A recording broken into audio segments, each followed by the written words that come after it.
T-Dog, J-Boy, and me, I'm Lugs. Our pride and joy is pumping our mugs. Be careful, kids, it could get rough. We're flipping our lids on sports and other stuff.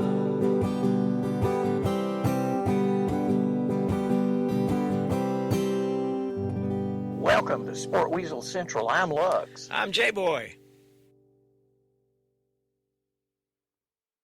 The 150th Kentucky Derby did not disappoint with a three-way photo finish, an 18-1 long shot, Mystic Dan capturing the Garland of Roses. And there's more good news. NBC drew more than 18 million viewers to watch the sun-washed Churchill Downs that day. And wait, there's more. NBC and Churchill just agreed to a new multi-year contract that takes it all the way out to 2032. Lugs, how are you? Good to see you. Did you pick a winner, or like me, is your horse still out there running somewhere? Well, I had Sierra Leone, and I was in a backyard derby party, and the host had brought in little stick horses for the kids. So every time a race would come up, the kids would circle this impromptu little race course. That was kind of cool. I thought there should be an inquiry because the one jockey from, what is it? I've forgotten what the name was, but anyway, kept hitting Sierra Leone. It was like I say, it should have been an inquiry, but it was fun. And I got to tell you, Brian Hernandez ran the perfect race for his horse. He pulled a Calvin Burrell. He stayed to the inside the whole time, and the others had to cover a little extra distance. And if there had been a furlong further, I think Sierra Leone would have won. So it'll be interesting. I don't know who's going to run in the Preakness. So anyway, fun weekend. And I thought Oaks Day was good too.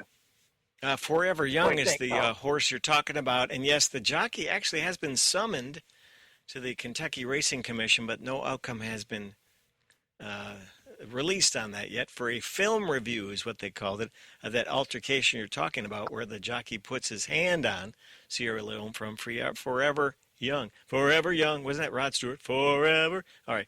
T-Dog, what'd you think of the Big D Derby? It is Rod Stewart. Good, yes. Yeah. NBC, I think we say it almost every year. NBC's presentation, top notch, always immaculate. If you really want to get really into it, they'll tell you about every owner, every trainer, every jockey even, and they tell you the lineage of some of the top tier horses, and just the when they're interviewing them as they're getting ready, to put them in the gate, and just the call for the race, and afterwards where they get interviewed on horseback, just simply probably one of my favorite events, just from broadcasting television wise. Just always fun to watch, just for that alone. Totally agree. I think I've been getting nostalgic here, and I've watched some ABC derbies from the 1990s with Jim McKay and Al Michaels on YouTube, and it's a fun time. But do you realize they were only on the air for like an hour or an hour and a half back then, and now NBC takes over at 2 and goes till, 7 or 8 o'clock at night? So just some history on that. The race switched to NBC in 2001 after airing on ABC from 1975 to 2000. And I didn't know this, on CBS from 1952 to 74. This multi-year extension will make NBC the longest-running home of the race for the Roses for 3-year-old horses. So, I think they do a heck of a job. What do you think, Lugs? You watched it. You saw it. You had stick horses included. What do you think of the coverage? Everything that I saw was really well done. I agree. I was going to say, for the CBS coverage for all those years, WHAS TV provided those races to those guys. They weren't there live. It was they would just send in that race, and that would be that. They'd play it either on CBS Evening News or something like that. Now, was that back when Jack Whitaker would wear those loud sport coats, or was that Haywood Hale Broon? Who was that guy that, wore the plaid jackets, or was that Milton Metz? I think it was Haywood, but I'm not sure. And Jack Whitaker also, he would be sporting a very loud sort of jacket. So, but all in all, it was a good weekend, I thought. Especially for Louisville and Kentucky itself. I think it was fun. And people who watched, I'm sure a lot more people will want to come next year.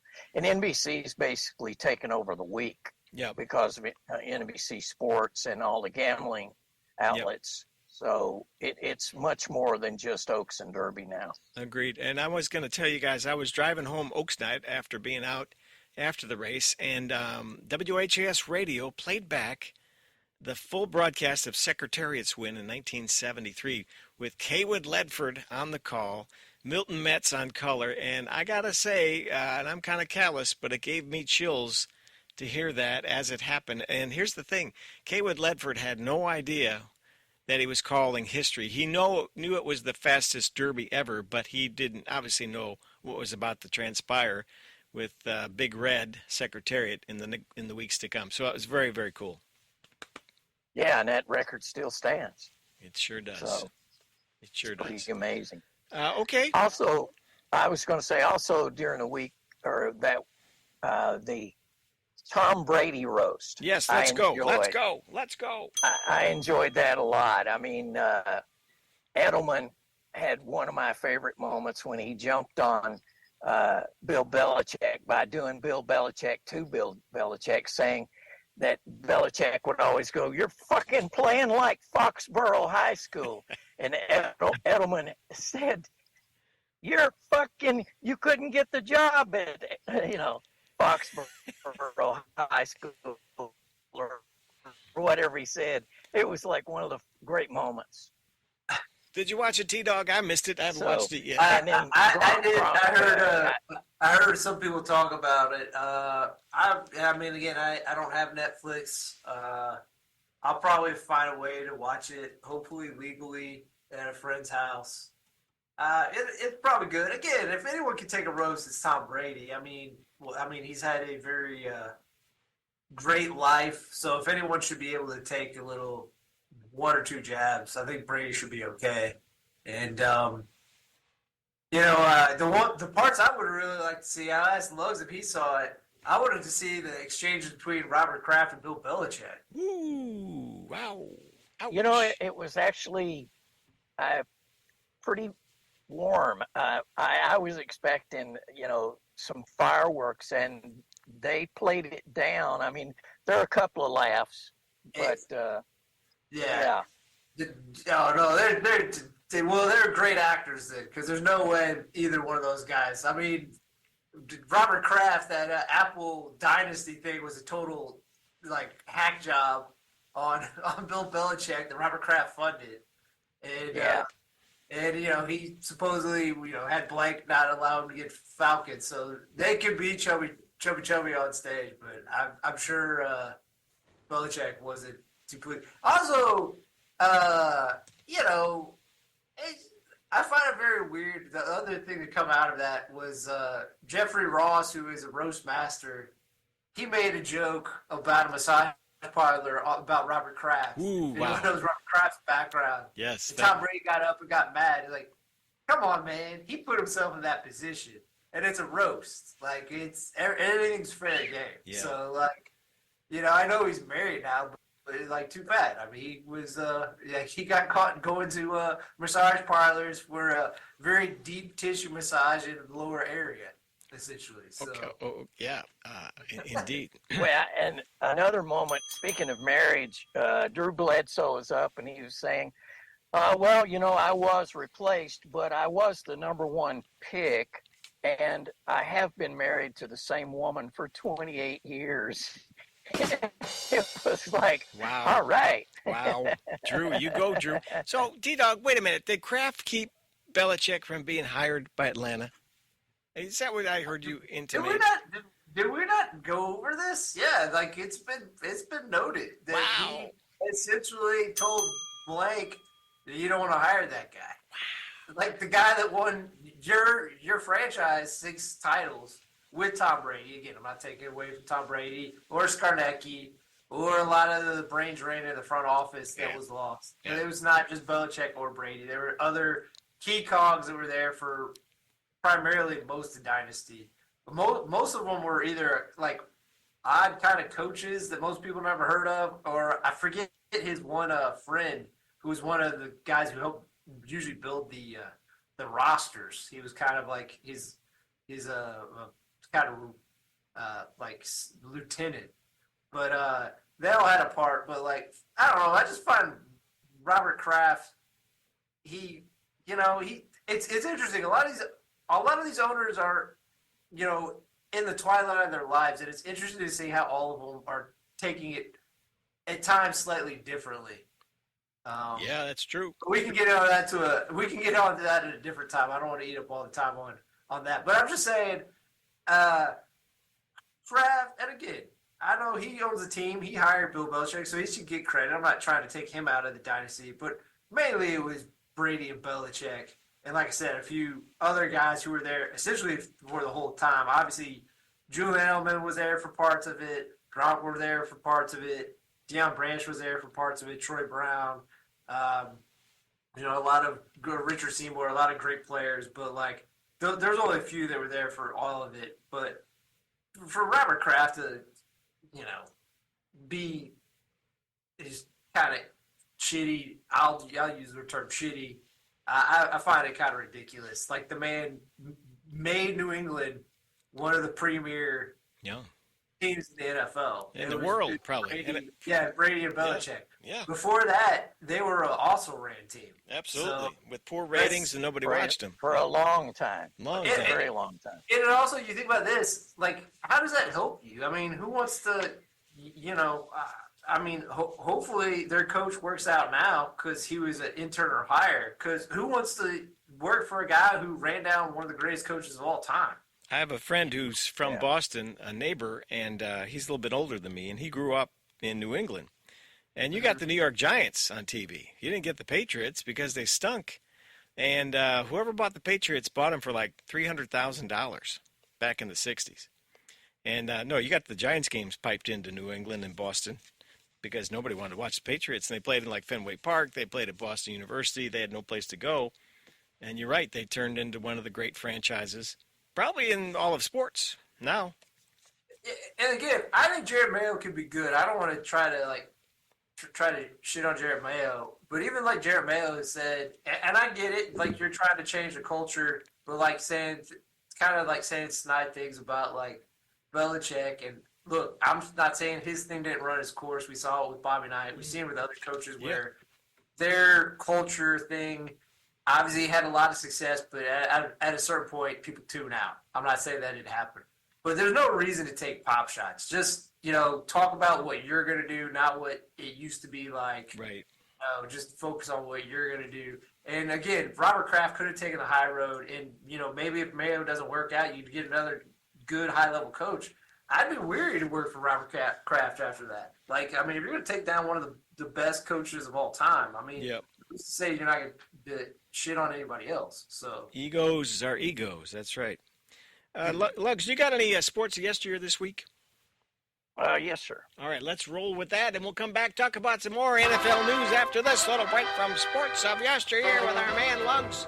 He's cruising, he's bruising, he's got his Derby winner that's still running out there in the field, and here he comes with sports of yesteryear right now. Go ahead, buddy. Go. All right, 1901, Cleveland's Earl Moore no-hits Chicago White Sox through the 9th inning, but loses in the 10th, 4-2. 1930, 55th Preakness, Earl Sand aboard Gallup Fox wins in a record of 2 minutes, 0.6 seconds. 1973, for the second time, Cincinnati Reds catcher Johnny Bench hits 3 home runs in a game. 1989, New York Mets, Rick Servone, eras after 159 errorless games as catcher. And for round football fans, that's soccer to you and me, 2019 English clubs create football history by taking all 4 final spots in Europe's 2 major competitions. Chelsea and Arsenal qualifying the Europa Cup after miracle Champions League wins by Liverpool and Spurs. That's it for this edition of Sports of Yesteryear.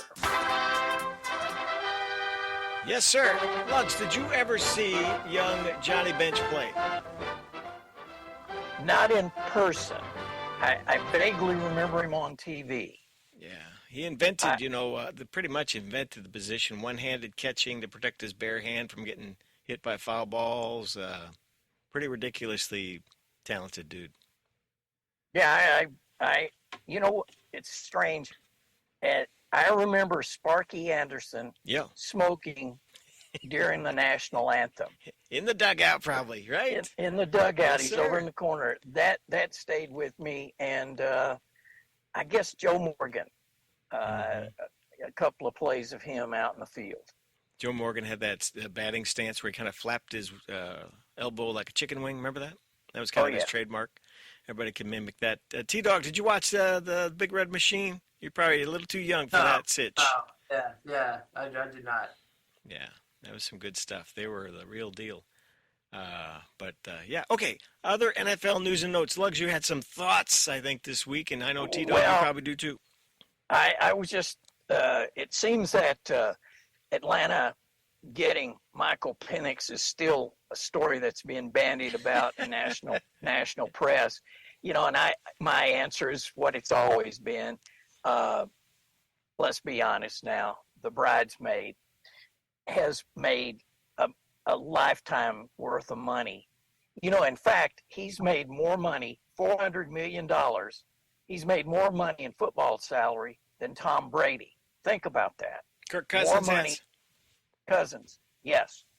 So, but I had a thought. With today in the NFL, when quarterbacks get hurt as much as they do, you pretty much need 2 first-string quarterbacks.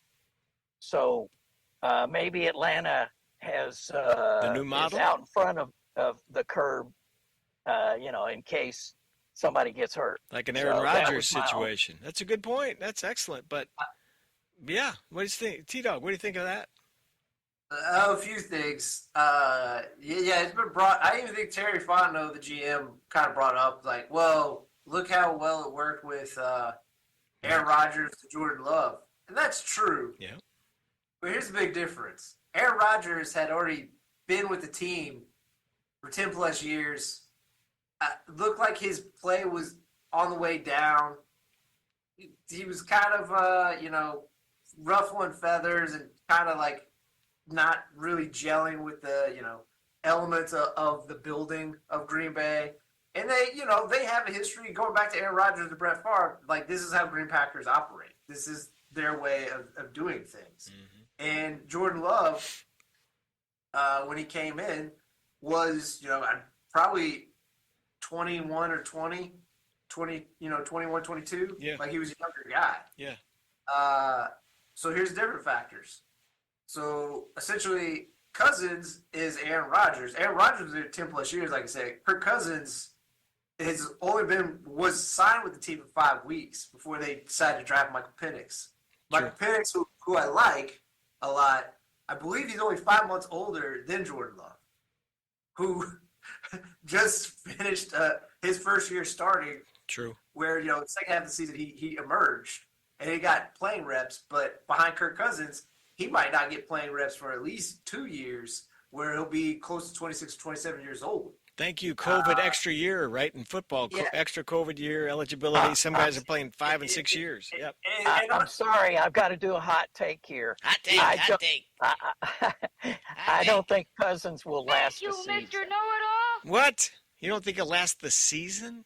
I do not. So hold on. In what way? I want to hear what way. Oh, he'll get crunched. He'll get injured. He'll get injured. Yeah. Okay. Well, I'm not a fan of Cousins, and we No all know kidding. that. No kidding. I mean, But I don't wish that on him. But I just think with that injury he had slows you down, and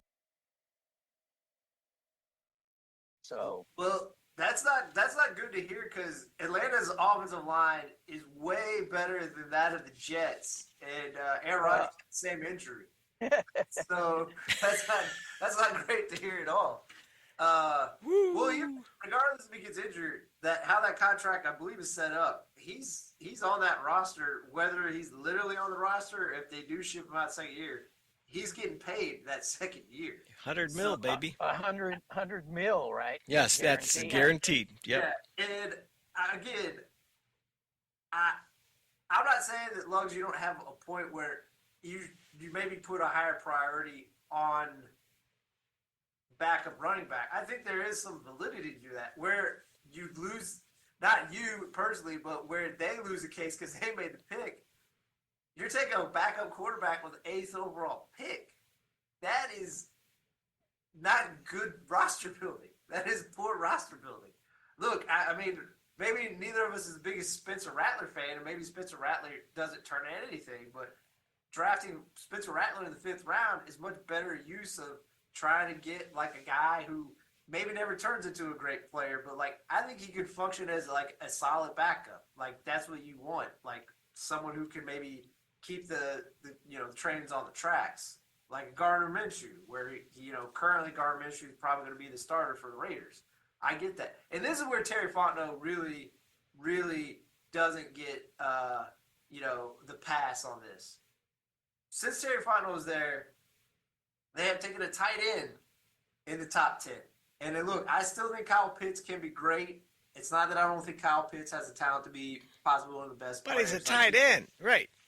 But Jay Boy hit it. Like, when a guy gets drafted at tight end in the top, based on the rookie wage scale, they're already one of the highest paid tight ends in the league. So you're already not taking advantage of the rookie wages, the advantage you can get.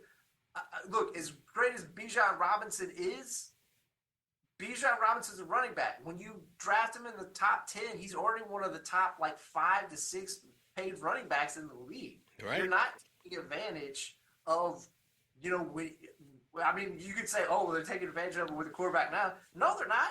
Like you see, like one of the reasons Jay Boy and I got excited with maybe the transition to Caleb Williams over Justin Fields. Maybe one, we think he has a higher ceiling in terms of being, but you get to reset the clock. Like Falcons don't get to reset the clock. Like their clock is ended. They already had Kirk Cousins. They could have used that to get the pass rusher Dallas Turner, who went to the Vikings. They needed a pass rusher. They don't have it. Look at that defense. That defense, their best player, AJ Terrell, he has 1 year left on his contract.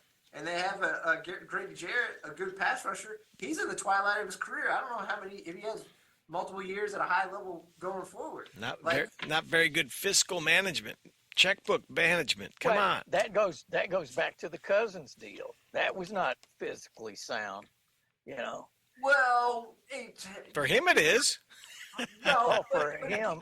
But he's coming off a massive injury. Yeah. You're giving him $100 million guaranteed. Yeah. That's just bad money management. Well, actually, perfectly, this ties into Robert Kraft a little bit. Arthur Blank, also an older owner, a very older owner, I believe in his 80s. Wants to win.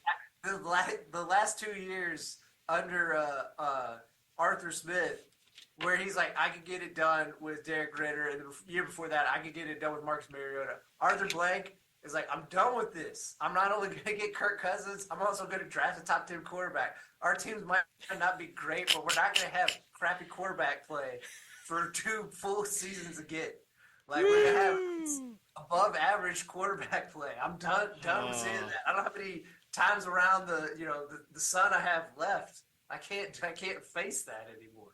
So I think he stepped in. I'll give that to some degree to Terry Fontenot. I think he might have had a hand in that, where he's like, I don't want to deal with that anymore. But it's just not. It's just a mess. I mean, they. I don't know. I feel bad for their fans. luckily they live in Atlanta. There's some nice things to do there. I mean, there's a lot of movie production work there. I mean, if people don't want to watch games, they can become a critic. Yeah, CNN's there. I mean, it's nice, It's there. Good summertime weather. Yeah. Lugs, you like it there. I know you do. Yeah, Atlanta's a good town. Well, this will also go The into Braves with the chop. Yeah, it's good. They have Georgia, University of Georgia football. Georgia so Tech. Even if their pro team is bad, they still have one of the top tier, teams in college. Savannah's a nice city. Columbus. But now you got to go back though. UGA is in Athens, which is south. But That's anyway, close enough. Yeah, It sorry doesn't about matter. It's all in the same Yeah. state. yeah. No, Right. It's all good. It It's doesn't all matter. Yeah, Good. All right. Anything else for this program here? Or that does it for me. sponsored by the Georgia Board of Tourism, I think. D-Dog, what we done. going to say? I'm done. All right, man, we're going to bring to a close this adventure. We call it Sports and Other Stuff, brought to you in part by Burt Wyman Ford, your TV Ford man. We know say no, home of the buy here, pay here. Buy a car and get a check from our guy. He's there tonight. What's his name? Fish. Yeah. And since this week in 2023, George Harrison's Here Comes the Sun becomes the first Beatles song, as well as the oldest song to register 1 billion streams on Spotify. Fish is celebrating the quiet Beatles with good old Hootenanny. Don't know what that is? Ask your granny. Come on down this Saturday at 1 p.m. Enjoy a fish and chips with a warm lager if you're an adult, and a Rabina blackcurrant soda if you're a child. Admission is $20 and gets you in the drawing for a vintage vinyl copy of Harrison's first record, All Things Must Pass. Come on down. Thanks for listening to Sports and Other Stuff. We'll be back again next week with an all-new episode. Until then, so long for now.